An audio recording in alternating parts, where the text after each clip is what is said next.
The story begins with Paul marrying the love of his life, Sophia. It all feels magical and surreal. Paul then takes us back in time through a flashback, revealing how everything began. The film is set in the 1990s, where Sophia is a famous singer, and Paul is her obsessive #1 fan. One night, he shows up at her mansion, dressed sharply and holding a rose. Her bodyguard, Belle, appears irritated. It's clear this isn't Paul's first visit. Despite Belle's warnings, Paul insists that he and Sophia are a couple. Belle threatens to call the police, so Paul reluctantly apologizes and turns to leave. But moments later, the doorbell rings again. Belle opens the door, stunned to find Paul threatening to take his own life with a knife.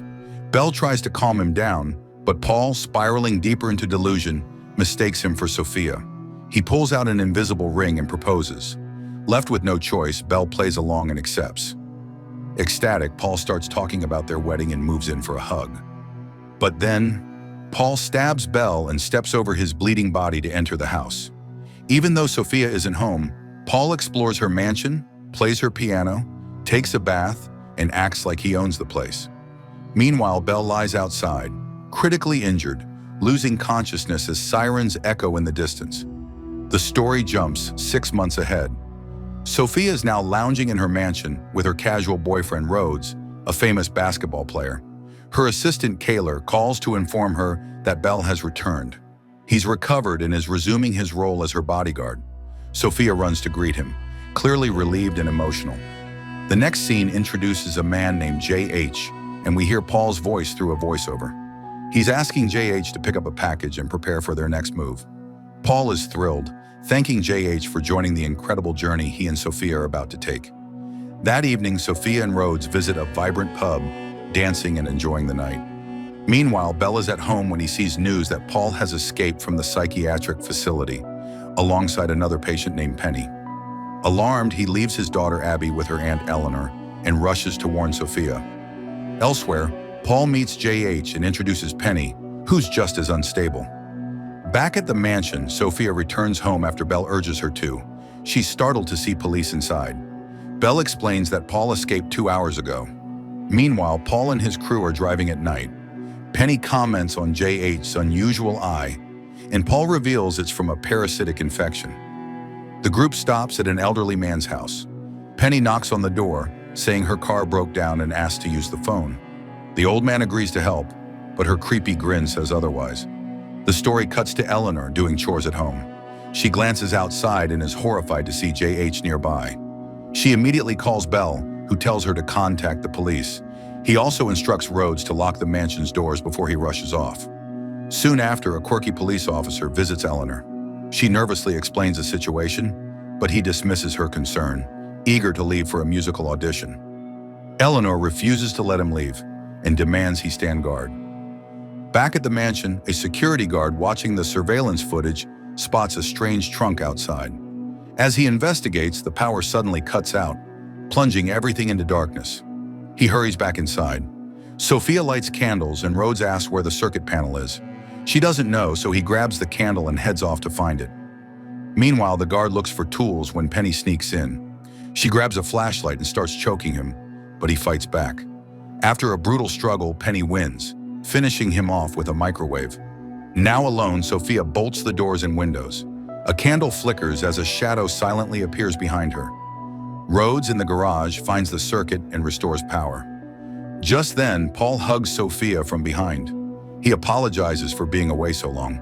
Panicked, she fights back and smacks him with random kitchen items. Rhodes hears the noise and hurries. Sophia rushes to the front door, but can't quite reach the latch. Paul slams her into the glass, knocking her out, as Rhodes watches helplessly. Elsewhere, Belle arrives home but doesn't see the officer. He urges his family to pack up so they can head to the police station. A flashback reveals the officer outside, rehearsing his audition. Suddenly, JH appears, strangles him with a chain, and beats him mercilessly. He drags the body away and hides it. Back in the present, Belle and his family get into the car, only to find JH waiting inside. He points a gun at Belle and demands the weapon. Belle complies and JH orders him to drive to Sophia's mansion. Meanwhile, Sophia wakes up locked inside her recording booth. Paul sits outside, excitedly rambling about their wedding. Sophia pleads with him, revealing his trauma. Apparently, Paul lost his girlfriend during one of her concerts, which pushed him over the edge. But he refuses to hear the truth and dismisses her. At the same time, Bell begs JH to spare his family and settle things with him instead. JH becomes irritated and tells Bell to stop the car. He forces Bell to kneel and shoots him coldly. Loud music blares inside, masking the shot from his family. JH returns and orders Eleanor to continue driving. Back at the mansion, Paul introduces Sophia to Penny, claiming she's a fellow singer. He leaves them alone to bond while he gets ready for the big day. Paul dresses up in a sharp suit and opens a package containing an ornate dagger. With a twisted grin, he heads downstairs and welcomes Eleanor and Abby, who are now unwilling wedding guests. Meanwhile, Penny shows Sophia a dress and comments on her looks. She expected her to be prettier. Sophia seizes the chance and asks Penny to grab her makeup bag from the bathroom, promising it will improve her appearance. Penny obliges. Sophia exits the booth, grabs a guitar, and hides behind the door. When she swings it, she's shocked to find she's hit Rhodes instead. In the living room, Paul tells Abby he wants her to be the flower girl, and JH already picked a dress. Abby hears strange noises from the trunk and asks about it. Paul tells her to open it, revealing the kidnapped priest from earlier, the same old man Penny had tricked. Meanwhile, Sophia wakes Rhodes and apologizes. But before they can say much, Penny attacks, and a fierce fight erupts. Sophia kicks Penny into a piano. Penny then begins playing and invites her to join in. Her voice is angelic, and Sophia can't help but sing along.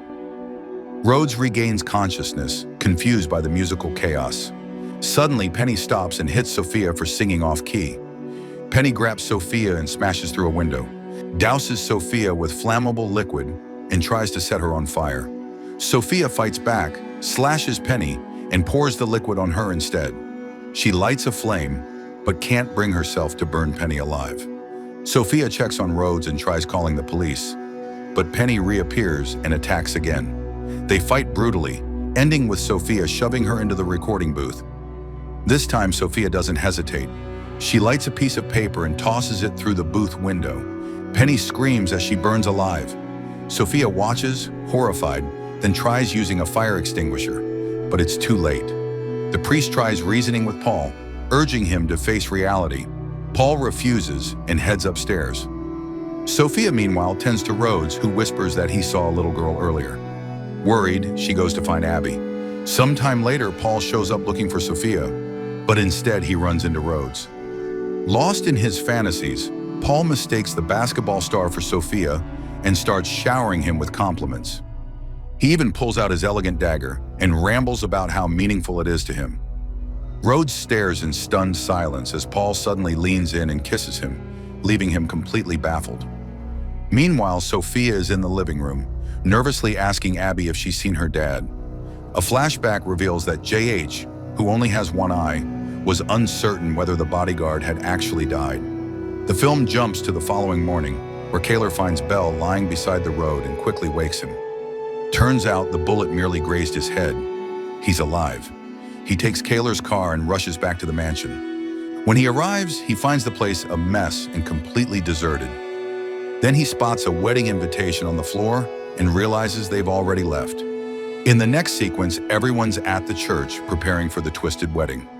Belle is speeding toward the location and places an urgent call to the police. Inside the church, Sophia is dressed for the ceremony, terrified but ready to go through with it. But Paul, still lost in his fantasy, doesn't recognize her and politely asks her to sit and wait for his bride. Soon the ceremony begins. Abby enters as the flower girl, tossing imaginary petals along the aisle. Then the room freezes in disbelief as Rhodes walks in, wearing the wedding dress. At that moment, Belle arrives too. He grabs Rhodes' arm and walks him to the altar. After seating Rhodes, Belle casually makes his way through the crowd and slips a knife into Sophia's hand. Just as the priest starts the vows, JH speaks up, telling Paul his bride is actually a black man. But Paul ignores him completely and tells him to be quiet. The priest continues and officially pronounces them husband and wife. Paul, caught up in joy, kisses Rhodes, triggering a flashback to the film's opening wedding scene. We then realize the entire fantasy took place in Paul's head, and Rhodes is the one standing before him. After a long, awkward kiss, Paul suddenly snaps and plunges the dagger into Rhodes' stomach. Gasps fill the room as Rhodes collapses. Bell acts fast and tackles Paul to the floor. Next, Bell turns on JH and shoves his face into the baptismal font. Paul watches the chaos unfold in a daze. Seconds later, Sophia steps in and grabs Paul's dagger. This time, he sees her clearly and tries to apologize, but she answers with a brutal kick to the face. Suddenly, JH lunges forward and grabs Abby, holding a gun to her head. He demands Bell hand over the dagger or the girl dies. Bell obeys, begging for Abby's safety. Just when it feels like the end, Rhodes, still alive, slits JH's throat from behind. Paul, still mentally detached, imagines himself and Sophia walking away from the church, married and in love. As police swarm the scene, the illusion fades.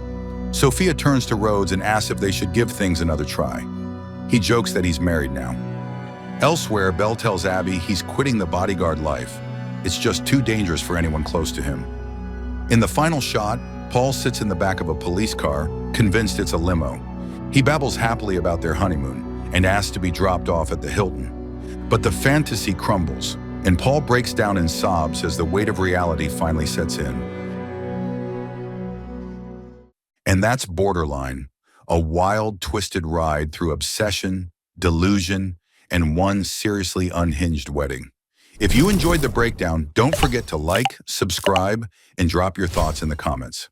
Thanks for watching. Subscribe for more.